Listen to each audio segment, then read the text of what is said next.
오늘 본문은 팔복 설교의 결론에 해당되는 부분입니다. 그래서 이 본문을 팔복 설교의 중심 주제이자 클라이막스라고 할 수 있습니다.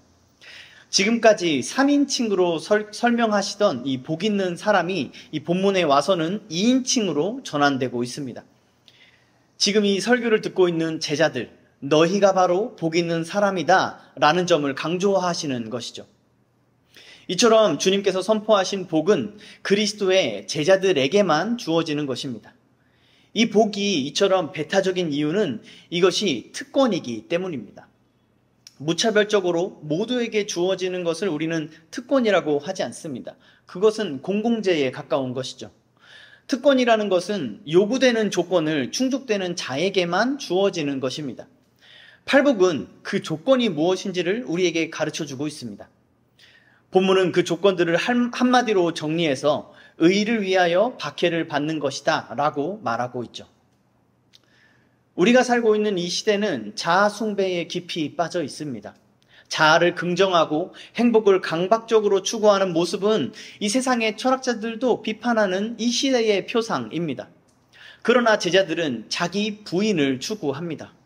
심령의 가난함, 애통, 온유, 의에 줄이고 목마름, 긍휼히 여김, 마음의 청결함, 화평하게 하는 것, 그리고 의를 위하여 박해를 받는 것을 특권으로 여기는 것이죠.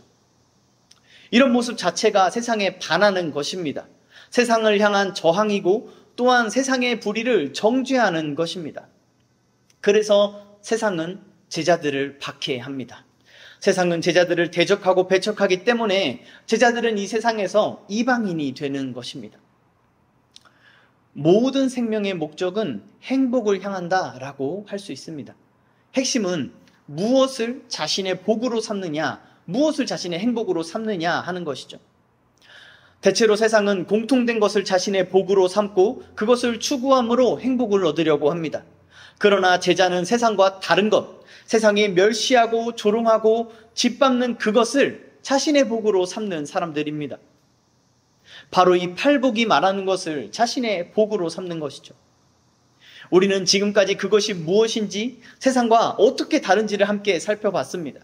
그리고 이제 이 팔복 설교를 마무리하면서 우리가 추구해야 할 삶의 모습에 대해서 말씀하시는 주님의 말씀을 함께 듣기를 원합니다. 11절을 다시 읽겠습니다. 나로 말미암아 너희를 욕하고 박해하고 거짓으로 너희를 거슬러 모든 악한 말을 할 때에는 너희에게 복이 있나니. 주님은 여기서 10절의 말씀을 더 구체적으로 반복하고 계십니다. 먼저 우리가 주목할 것은 나로 말미암아입니다. 이 말미암아로 번역된 단어는 바로 위에 10절에서 위하여와 같은 단어입니다. 그러니까 10절에서 의를 위하여가 11절에 와서는 예수 그리스도를 위하여로 설명되는 것입니다. 의를 위하는 것은 주님을 위하는 것입니다. 의에 대한 개념이 생소하거나 조금 추상적으로 느껴지신다면 우리는 그 자리에 주님을 넣어서 이해할 수 있는 것입니다. 여기서 동사는 현재형으로 쓰이고 있습니다. 이것은 박해를 받을 바로 그때, 그 순간, 그 상태가 바로 복이 있는 상태다라는 것을 우리에게 가르쳐 줍니다. 그렇게 말씀하시면서 주님은 복 있는 사람이 받는 고난의 구체적인 목록을 제시해 주십니다. 먼저 욕한다라는 것은 모욕하는 것을 의미합니다. 수치심을 주거나 폄하하려는 의도를 가지고 모욕하는 자들의 공격을 제자들이 당한다는 것입니다. 예수님께서는 하나님의 뜻을 이루고 율법을 완성하시기 위해 일하셨습니다. 그러나 종교 지도자들은 그런 예수님을 신성을 모독하는 자라고 폄하하면서 공격했죠. 이처럼 제자들도 의를 위하여 순종으로 행한 일들로 인해서 모욕을 당하게 됩니다. 그들의 의로운 의도는 곡해되고 또 수치와 조롱의 도구로 되어 왔습니다. 선지자들과 사도들을 모욕했던 사람들은 대부분 자칭 의인들이었습니다. 그들은 성경의 언어와 하나님의 이름을 들먹이면서 제자들을 모욕하고 비난했죠. 선지자들은 너만 여호와의 선지자냐? 라는 말을 들어야 했습니다. 그 후로 많은 제자들은 너만 예수 믿어? 너만 참 신앙인이냐? 라는 비난을 들어야 했습니다. 또한 제자들은 의를 위하는 순종에 대해서 제자들이 의를 위하여 순종하는 그 순종에 대해서 그건 하나님의 뜻이 아니야 라는 모욕을 들어야 했습니다. 그런 정죄를 듣게 되는 것이죠. 오늘날도 마찬가지입니다. 이 시대의 그리스도의 제자들도 동일한 모욕과 정죄와 비난을 받게 됩니다. 두 번째로 박해를 한다라는 말은 능욕하고 추방한다라는 의미를 내포하고 있습니다. 능욕을 당한다는 것은 쉽게 말해서 왕따를 당하는 것을 의미합니다. 그리스도의 제자들은 세상에서나 교회에서도 왕따를 당합니다. 제자들은 그들과 다른 복을 따르고 있기 때문이죠. 헬라어 사전을 보면 이 단어가 신념 때문에 박해를 당한다라는 것을 의미한다고 또 설명하고 있습니다. 제자들은 이렇게 공동체 안에서 왕따를 당하거나 아니면 공동체에서 쫓겨납니다.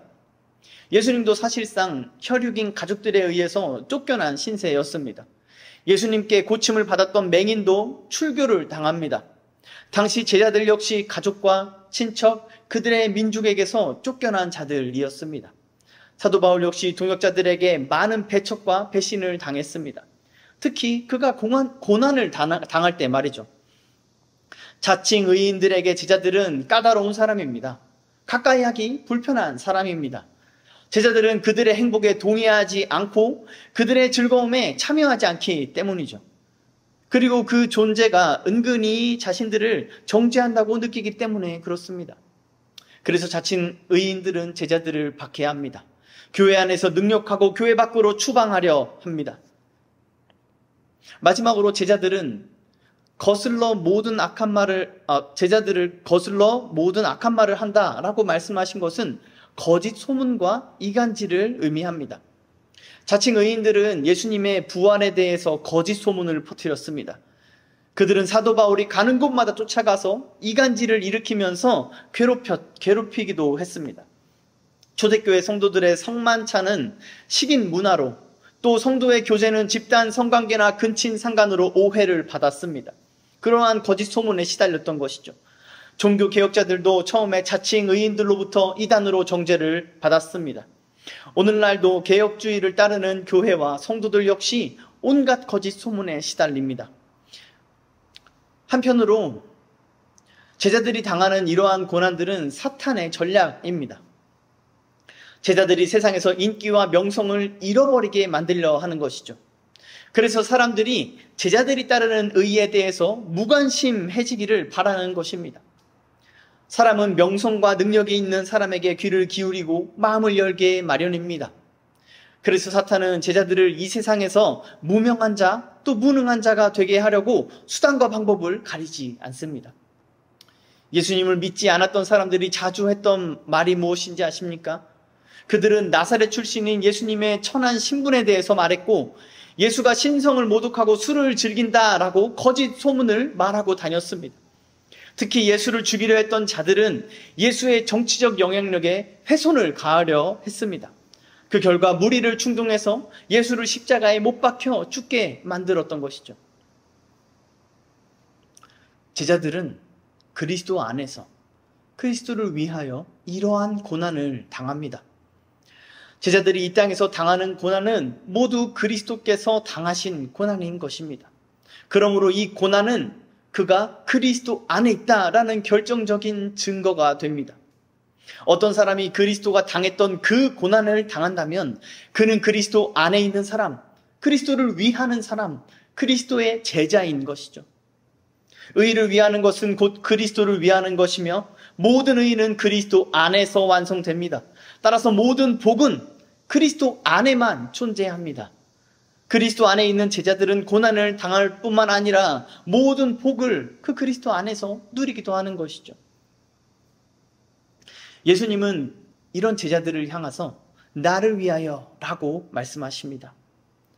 제자들의 삶의 방향과 그 방향으로 인해 당하는 고난은 나를 위하여 라고 말씀하시는 분이 예수 그리스도일 때만 복이 되는 것입니다. 나를 위하여 라고 말할 수 있는 사람은 오직 한 분, 예수 그리스도 밖에는 없습니다. 이 말을 다른 사람이 하게 될 때 그는 자기 숭배에 빠지게 됩니다. 이처럼 나를 위하는 자기 숭배는 거짓 하나님을 만들어냅니다. 이 자기 숭배자들은 그 하나님이, 그 거짓된 하나님이 나를 사랑하고 나를 이해하고 나에게 공감하고 나를 돕고 나를 잘되게 하고 나를 행복하게 하는 것에만 관심이 있습니다. 이것은 자아를 포기하지 않음으로써 그리스도 안에 있기를 거부하는 것에 불과합니다. 오직 그리스도만 나를 위하여 라고 말할 수 있음을 인정하지 않는 것이죠. 그러나 제자들은 나를 위하여 살지 않습니다. 그리스도의 제자들은 매일 아침 그리고 매 순간 자기 자신을 십자가에 못 박아 죽이기 때문입니다. 그리고 오직 의를 위하여 살기에 힘쓰기 때문입니다. 제자들은 오직 예수님만이 의를 위하여 살 만한, 오직 예수님만이 위하여 살 만한 대상으로 합당하다라는 사실을 알기 때문이죠. 심지어 제자들은 그렇게 의를 위하여, 그리스도를 위하여 사는 삶에 어떠한 대가가 있는지, 자신이 어떠한 유익을 누리게 될지에 대해서 관심을 두지 않습니다. 거기에 마음을 두지 않습니다. 예수를 믿으면 자기의 삶이 얼마나 행복해지고 좋아질지를 생각하지 않는다는 것입니다. 제자들은 그런 계산적인 사고가 아니라 하나님을 사랑함으로 예수를 위하여 살기 때문입니다. 예수님을 사랑하는 제자들은 이 땅에서 자신이 어떠한 평가를 받는지 관심이 없습니다.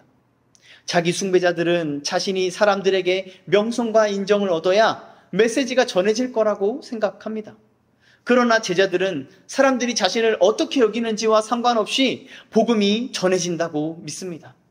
복음 그 자체에 모든 믿는 자들을 구원하시는 하나님의 능력이 있음을 믿기 때문이죠. 그러므로 제자들은 예수님을 사랑하기 때문에 당하게 되는 온갖 고난에 대해서 놀라지 않습니다. 두려워하지도 않고 주눅들지도 않습니다. 도망치지도 않습니다. 제자들이 당하는 고난은 그리스도께서 먼저 당하신 고난입니다. 그리스도께서 먼저 제자들을 사랑하셔서 그 고난을 당하셨던 것입니다. 이제 제자들은 먼저 하신 그 사랑에 참여함으로 주와 함께 고난을 당합니다. 이 사실을 알고 믿는 사람, 그래서 그 고난에 참여함으로 기뻐하고 즐거워하는 사람, 그 사람이 바로 그리스도의 제자요 천국 백성인 것입니다. 이처럼 제자가 당하는 고난은 이상한 일이 아닙니다. 오히려 그리스도의 사랑이 죄인에게 역사하시는 방식으로 처음부터 존재했던 것입니다. 따라서 제자들은 고난 속에서 하나님의 사랑을 더 깊이 묵상하게 됩니다. 신구약 성경 전체에 담긴 하나님의 크고 놀라운 사랑을 맛보아 알게 됩니다. 이렇게 고난은 묵상을 강화시키고 묵상은 고난 속에서 사랑을 심화시킵니다. 제자들은 그리스도 안에서 이 선순환의 보호를 받게 됩니다. 제자들이 이 선순환 안에서 살아갈 때 제자들은 이 세상의 온갖 거짓된 소문과 사람들의 눈치로부터 자유하게 됩니다. 사람들의 평판으로부터 자유하게 되는 것이죠. 그렇게 사탄의 모든 전략은 실패하고 제자들을 통해서 모든 의의가 이 땅에 이루어져 가는 것입니다. 이제 주님은 최종적이고 영광스러운 선포를 하십니다. 12절입니다. 기뻐하고 즐거워하라. 하늘에서 너희의 상이 큼이라. 너희 전에 있던 선지자들도 이같이 박해하였느니라. 이 12절은 팔복 전체의 최종 결론에 해당합니다. 여기서 주님은 종말론적인 선포를 하고 있기 때문이죠. 이 기뻐하고 즐거워하라 라는 선포는 요한계시록 19장 7절과 베드로전서 4장 13절에서도 기록되어 있습니다. 요한계시록에서는 어린 양의 혼인잔치 때 부르는 찬양으로 그에게 영광을 돌리세 라고 말하면서 그의 아내가 자신을 준비했다라고 말합니다. 즉 그리스도를 위하여 당하는 고난을 끝까지 감내했다는 것이죠. 마찬가지로 베드로전서에서도 그리스도의 고난을 말하면서 종말에, 그러니까 그의 영광이 나타나실 때에 즐거워하고 기뻐하게 될 것을 말하고 있습니다. 이처럼 제자들에게 선포된 기쁨과 즐거움은 종말론적인 것입니다. 이것은 먼 미래에 기뻐하고 즐거워할 것이다 라는 말을 하는 것은 아닙니다. 종말에 그리스도의 승리가 확정적이듯이 제자들의 기쁨과 즐거움 또한 확정적이란 뜻입니다. 그렇기 때문에 제자들은 고난을 당하는 바로 지금 기뻐하고 즐거워할 수 있는 것입니다. 지금의 실패와 모욕과 좌절과 상실과 그 고통이 자신의 끝이 아님을 알기 때문이죠. 따라서 제자들은 고난을 당하는 이 땅의 상황이 아니라 하늘에 자신의 시선을 두어야 합니다. 자기 숭배자들처럼 자신을 주목할 것이 아니라 하늘에 받을 상을 주목해야 하는 것입니다. 개역개정에서 우리가 보는 이 개역개정에서 큼이라라고 번역된 말은 많다라고 번역하는 것이 더 좋을 것 같습니다. 그리스도를 위하여 당하는 제자들이 하늘에서 받을 상은 많습니다. 성경은 그 상이 어떤 것인지를 구체적으로 설명하지는 않습니다. 그러나 제자들에게 저마다의 상이 있다는 것만큼은 분명하게 밝히고 있죠. 우리는 성경이 가르쳐주는 것에 지나치도록 상상하지 않게 또 주의해야 합니다. 우리의 상상력은 우리의 탐욕으로 인해 심하게 왜곡되기 때문이죠. 여기서 하늘이 다시 언급되고 있습니다. 원어는 복수형 하늘들로 표현된 이 단어는요, 마태복음에서 천국으로 번역되는 단어들과 같은 단어입니다. 개역개정의 천국을 직역하면 하늘들의 왕국으로 번역할 수 있습니다. 따라서 여기 12절에서 하늘은 천국을 의미합니다. 이를 통해 하늘에서 받을 상과 팔복에서 언급된 복들이 하나로 연결되고 있는 것이죠. 제자들은 복 있는 사람입니다. 그들의 복은 하늘에 있습니다. 정확히 말하면 하늘에 속한 것입니다. 사도 바울은 이것을 하늘에 속한 모든 신령한 복이라고 표현합니다. 제자들이 이 땅에서 그리스도의 고난에 참여함으로 받는 상급 또한 하늘에 있습니다.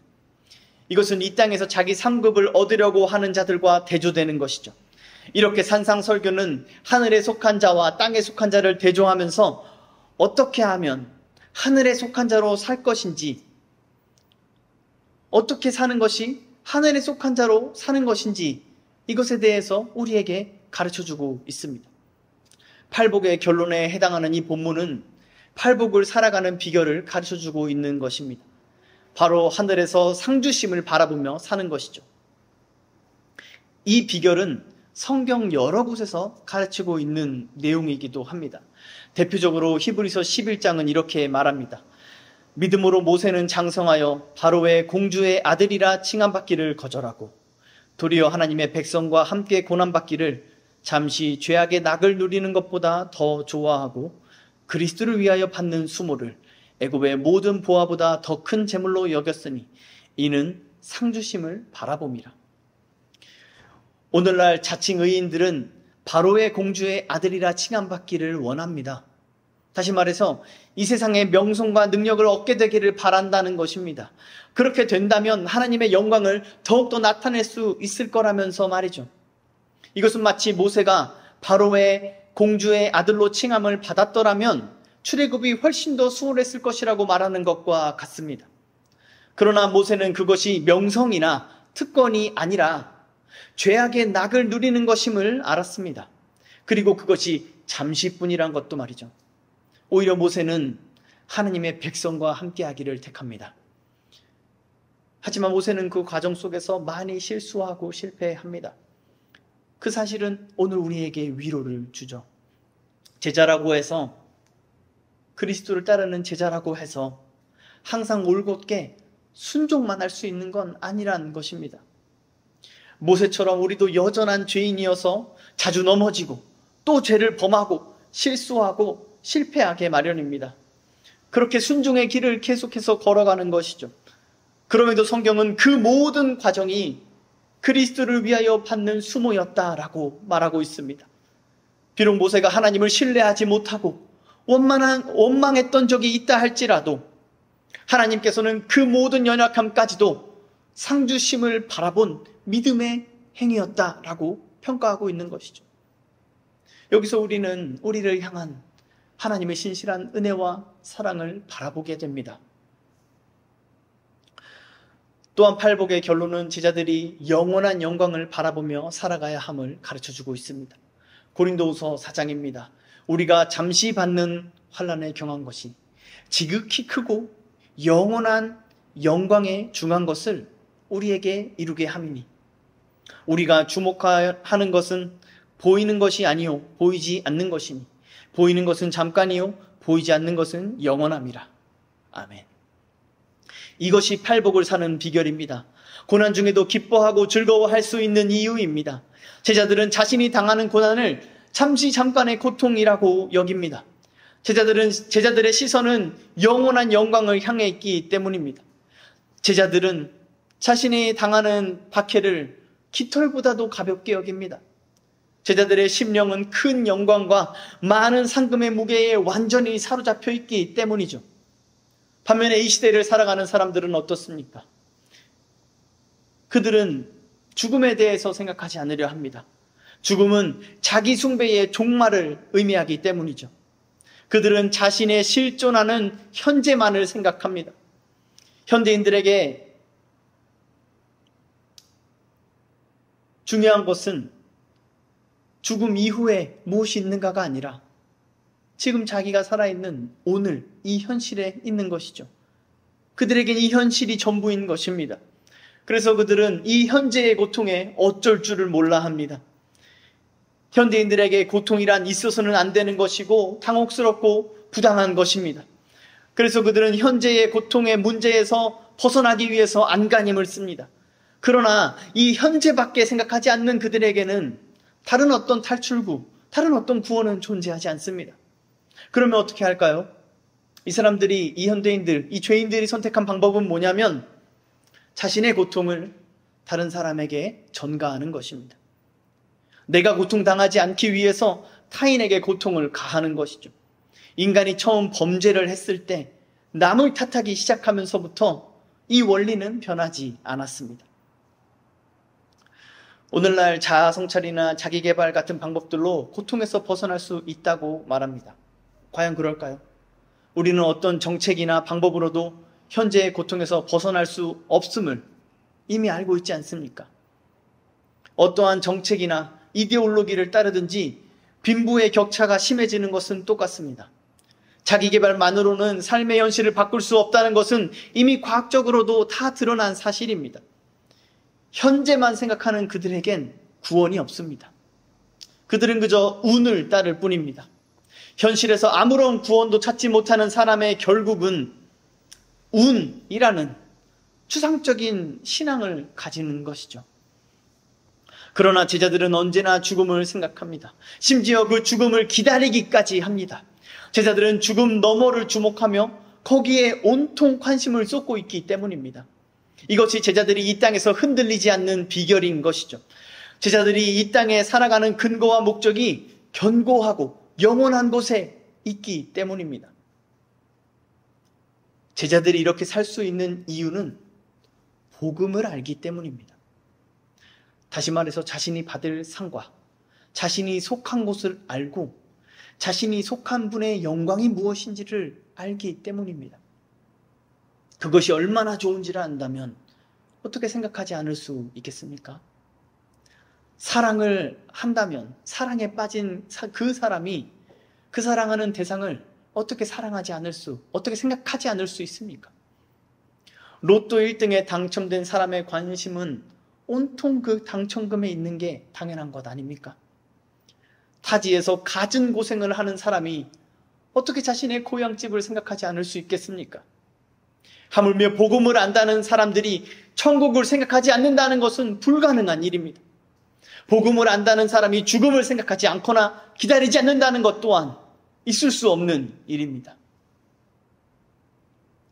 그러므로 죽음과 천국에 대해서 이야기할 때 나는 아직은 아니다 라고 반응하는 사람은 복음을 모르는 사람입니다. 그가 목사건 장로건 교회를 몇 년을 다니고 헌금을 얼마나 했건 아무 상관이 없습니다. 그가 정말로 복음을 안다면 그가 죽음을 망설인다는 것을 도무지 설명할 수가 없는 것이죠. 죽음 앞에 좌절하고 그 큰 상실감에서 헤어나오지 못하는 사람도 마찬가지입니다. 그 사람은 복음도 부활도 천국도 모르는 사람입니다. 그는 사별로 인해 신앙을 버린 것이 아니라 처음부터 천국에 속하지 않았던 것입니다. 전 재산이 100만 원인 사람에게 10억의 빚은 큰 상실감을 주는 것이 맞습니다.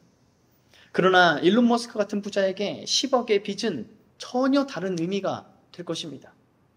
만약 우리가 이 세상이 전부라고 생각하는 사람이라면 죽음은 우리가 감당할 수 없는 게 맞습니다. 그러나 만약 우리가 복음을 안다면, 우리가 천국을 믿는다면, 우리가 부활을 믿는다면, 우리가 그리스도 안에 있다면 우리가 죽음을 대하는 태도는 이 현재가 전부인 사람들과 달라야만 하는 것입니다. 사랑하는 성도 여러분, 우리가 예수를 믿는다고 하면서 여전히 인생이 고달픈 이유는 상주심을 바라보지 않기 때문입니다. 영원한 영광을 소망하지 않기 때문입니다. 절망과 우울과 고통 속에서 우리가 가장 먼저 해야 할 것이 무엇이겠습니까? 우리의 시선을 하늘로 향하는 것입니다. 자기 자신에게 주목하지 마십시오.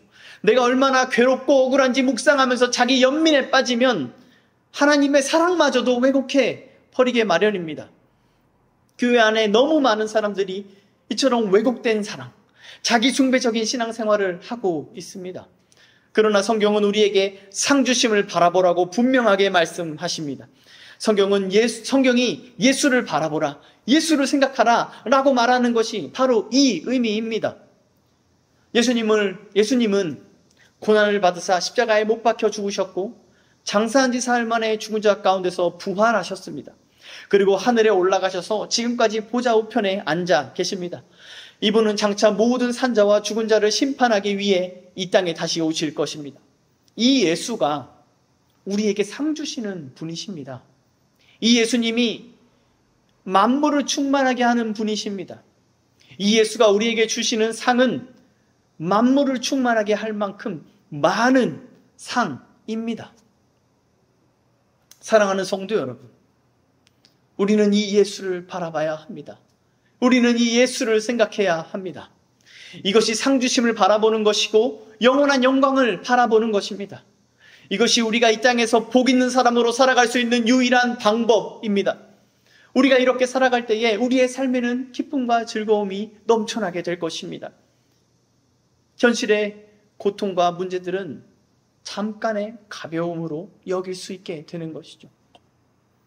예수님께서는 이렇게 살아가는 제자들에게 너희 전에 있던 선지자들도 이같이 박해하였느니라 라고 말씀하십니다. 의를 위하여 박해받는 자들을 구약의 선지자들과 같다고 여겨주시는 것이죠. 이것은 당시에 이 말씀을 처음 들었던 유대인 제자들에게는 매우 큰 영광이었습니다. 그들에게 선지자들은 민족적인 영웅들보다 더 추앙을 받는 고상한 존재들이었습니다. 오히려 민족의 영웅을 칭송하기 위해서 그들을 선지자의 반열로 올리기까지 했으니까요. 그런데 주님은 자신을 위하여 고난을 받는 자들이 선지자와 같다라고 말씀하시는 것입니다. 그리고 신약성경에서 이것을 사도들과 같은 대우를 받는 것으로 연결합니다. 같은 원리로 교회사 전체에서 의를 위하여 박해를 받는 자들이 그리스도 안에서 연합됩니다. 따라서 교회를 그리스도를 위하여 박해를 받는 공동체라고 정의할 수 있습니다. 제자는 그리스도를 위하여 박해를 받음으로 교회와 연합합니다. 이 박해는 교회의 표지요, 천국에 들어가는 유일한 길인 것입니다. 그래서 이 박해는 특권입니다. 그리스도의 고난에 참여하는 것은 죄인이 받을 수 있는 가장 큰 특혜인 것이죠. 저희 부모님은 제 이름을 바울이라고 지을 때 주변에 많은 교인분들이 반대를 하셨다고 저에게 말씀해 주신 적이 있습니다. 이 이름, 바울이라는 이름이 유난히 고난이 많기 때문이었죠. 그래서인지 유독 성경의 이름 중에 이 바울이라는 이름은 흔하지 않은 것 같습니다. 심지어 요즘엔 자녀에게 성경의 이름을 주는 경우도 거의 찾아보기 어려운 것 같은데요. 다양한 이유들이 있겠지만 자주 듣게 되는 이유는 자녀가 그 이름 때문에 놀림을 받을까봐 걱정하는 것입니다. 이 중에 어느 것도 제자도에 해당하지 않습니다. 의를 위하여 박해를 받는 것은 고상하고 고작 이름 때문에 놀림을 받기를 두려워하니까요. 그리스도의 고난에 참여하는 것을 기대하지는 못할 망정 고난을 피하기만 하기 때문입니다. 복음을 모르기 때문이죠. 천국도 모르고 영원한 영광도 모르기 때문입니다. 예수를 믿는다고는 하지만 그 관심이 온통 이 땅에, 이 현재에, 자기 자신에게 있기 때문입니다. 그러나 제자는 의를 위하여 박해를 받는 것을 특권으로 여깁니다. 그리고 그리스도의 고난에 참여함으로 즐거워합니다. 고난을 통해 교회로 연합된다는 이 사실은 히브리서 12장에서 잘 설명되어 있습니다. 히브리 기자는 아벨로부터 시작해서 믿음으로 그리스도의 고난에 참여한 자들을 언급합니다. 그리고 그 믿음의 사람들이 그들과 동일한 고난을 당하는 히브리 사람들에게 함께하고 있다고, 그들을 구름과 같이 둘러싸고 있다고 격려합니다.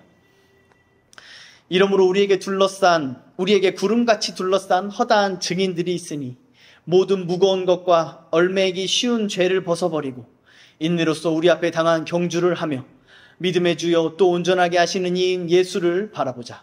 그는 그 앞에 있는 기쁨을 위하여 십자가를 참으사 부끄러움을 개의치 아니하시더니 하나님 보좌 우편에 앉으셨느니라. 여기서 이러므로 라는 말은 이 앞에 히브리서 11장과 연결됩니다. 11장의 핵심은 믿음의 사람들이 당한 고난에 있습니다. 그들에게 고난과 믿음은 서로 떨어질 수 없는 것이었습니다. 고난은 믿음의 사람들을 연합합니다. 그러므로 믿음의 사람들은 고난 속에서도 위로와 힘을 얻고 또 즐거워할 수 있는 것이죠. 그들은 연합한 서로를 통해서 그리스도를 보기 때문입니다. 이것이 참된 교회, 성도의 교제인 것이죠. 그렇게 모든 신자들을 하나로 연합하면서 히브리 기자는 뭐라고 말합니까? 믿음의 주요 온전하게 하시는 이인 예수를 바라보자 라고 말합니다. 이것이 신앙생활의 참된 목표입니다. 우리는 예수를 바라봄으로 우리가 짊어질 십자가 고난을 참을 수 있습니다. 우리는 벌거 벗겨진 채 십자가에 달리신 예수님과 영광의 옷을 입고 보좌에 앉아 계신 예수님을 바라봄으로 지금 당하는 모욕과 박해와 수치와 억울함을 개의치 않아 할 수가 있습니다. 오히려 그리스도의 고난에 참여함으로 인해 기뻐하고 즐거워할 수 있습니다. 사랑하는 성도 여러분, 여러분은 무엇을 바라보며 살고 계십니까? 여러분은 어디를 바라보며 나아가고 계십니까? 여러분은 무엇을 따라가고 계십니까? 어느 시대에나 대세라는 것이 존재합니다. 대중은 대세를 따르고 동경합니다. 그리고 그 흐름을 따르지 않는 사람들을 모욕하고 비난하죠. 그런데 대중이 동경하는 그 대세를 만들어내는 소수의 사람들이 존재합니다. 그들은 오히려 대세를 따르지 않는 비범인들입니다. 이것이 무엇을 의미하는지 아십니까? 세상은 자신들이 동경하고 따를 만한 비범인을 원하는 것입니다. 세상은 비범한 사람을 박해하지만 동시에 그들을 동경하는 모순에 빠져 있는 것이죠. 즉 세상은 세상과 다른 누군가, 대세에 편승하지 않는 누군가를 동경하고 따르기를 원한다는 것입니다. 그런데 진정한 의미에서 비범인은 그리스도인밖에 없습니다. 그리스도인은 그리스도 안에서 거듭났기 때문입니다. 비범한 탄생이죠. 따라서 우리는 비범인이 되려고 노력할 필요가 없습니다. 그저 자신이 그리스도 안에서 비범한 존재임을 자각하면 됩니다. 자신이 비록 이 세상에 살고 있지만 하늘에 속한 존재임을 의식하고 살아가면 됩니다. 그러면서 옛 습관, 즉 대세를 따르고 세상을 닮아가려고 했던 옛 습관을 버리면 됩니다. 그렇게 사는 것이 비범인으로 사는 것이고 새 사람을 입는 것이고 복 있는 사람으로 사는 것이죠. 그렇게 그리스도인은 이 세상 속에서 비범인으로 살아갑니다. 세상은 모욕하고 박해하고 온갖 악한 거짓말로 대적하겠지만 결국 그들은 비범한 그리스도인들을 동경하게 될 것입니다. 이미 교회사에 이러한 일들은 늘 있어 왔습니다. 이러한 그리스도인의 비범함은 어디에서 나옵니까? 바로 그리스도의 고난에 참여함에서 나옵니다. 이것이 대세를 만드는 세상의 비범인들과 그리스도인의 다른 점입니다. 세상의 비범인들은 고난을 견디지 못하고 쓰러져 버립니다. 그러나 제자는, 그리스도인들은 고난 속에서도 기뻐하고 즐거워하는 비범함을 보입니다. 이것이 복 있는 삶의 모습입니다. 이것이 그리스도인의 삶입니다. 이 삶은 다릅니다. 이 삶은 특별합니다. 이 삶은 어렵습니다. 그래서 이 삶은 비범합니다. 이 삶은 영원한 영광으로 향하는 유일한 길입니다. 사랑하는 성도 여러분, 저와 여러분이 그리스도 안에서 이 비범함을 이미 얻었음을 믿으시길 바랍니다. 이것을 성경의 표현으로 바꾸면 우리가 의롭다 칭함을 받은 것입니다. 그러므로 의를 위하여 박해를 받는 우리의 삶은 아름답습니다. 영화롭습니다. 이 사실을 우리가 잊지 않고 날마다 생각하고 이 은혜에 감사하며 우리에게 이러한 은혜를 주신 하나님을 기뻐하고 즐거워하며 살아야 하는 것이죠. 이 복음을 믿음으로 하늘의 상주심을 바라보면서 오늘의 고난 속에서 기뻐하고 즐거워하는 저와 여러분이 되기를 우리 주 예수 그리스도의 이름으로 간절히 축원합니다.